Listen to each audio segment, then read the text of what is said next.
Hi, I'm Dr. Byrd from Byrd, LLC.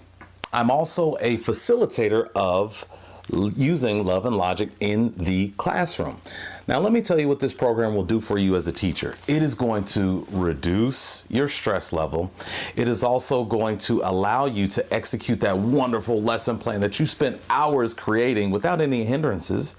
And it's also going to send the message to students that you care about them. And it's also going to empower students and teach them how to make good decisions. Now, when students are making good decisions, inevitably the acquisition of knowledge and good grades follow. So in this video, what I'm going to do is I'm going to give you 3 keys to give effective feedback to students the love and logic way. But before I get to that, what I want to introduce to you is the origin of this program, and that's this book right here, Parenting with Love and Logic.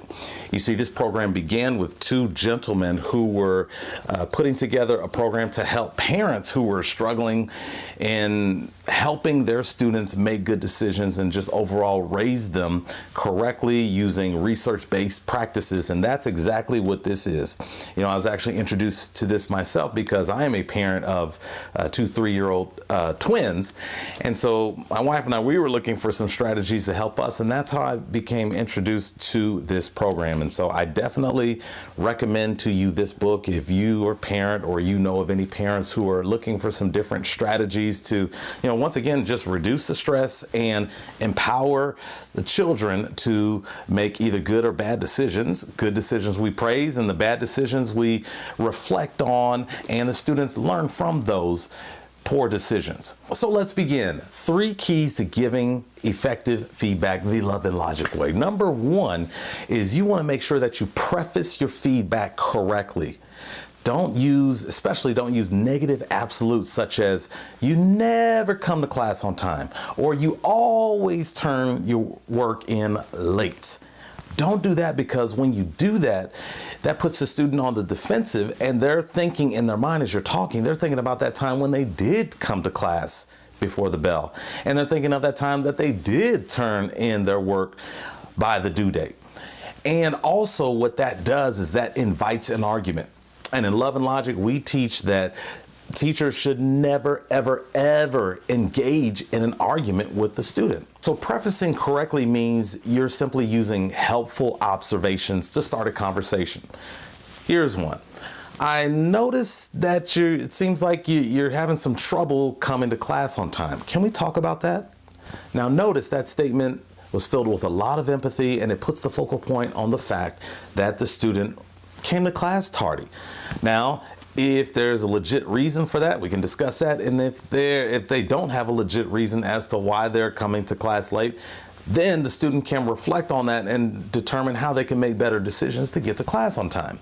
Very, very simple. Number 2, you want to make sure that you're being very, very specific with either your praise or your criticism, because generalized statements such as, hey, you did a good job today, that, you know, it sounds nice, but it doesn't pave the way for that continuous growth. And that's what you want your students to be doing. And that's what you're doing as a leader, not a manager. As a leader, you're encouraging your students and you're showing them how to grow continuously. So if you just tell them you did a good day without being specific, without showing them what good decision they made, how can they be sure to replicate that decision the next day? So that's why you need to be very, very specific. Again, whether it's praise or it's constructive criticism, be specific. Tell them exactly what they did.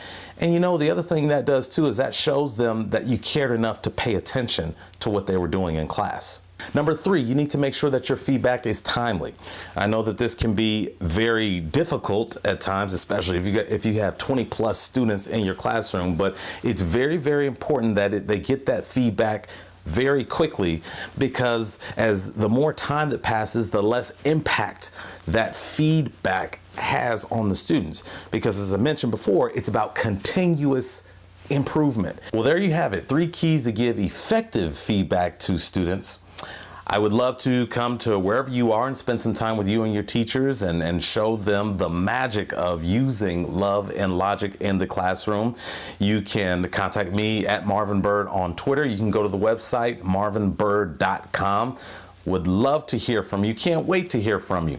So thank you so much for watching. And until we meet again, please take care of those children and take care of yourself. Bye.